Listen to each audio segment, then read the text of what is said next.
GCash game not opening. Okay, here have a step by step, okay, a guide for the solution.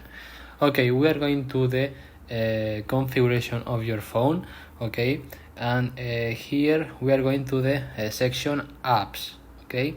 In Android you have the section app here, okay, and in the iPhone, scrolling down, we are going to the section apps, and here you search the GCash app here, okay.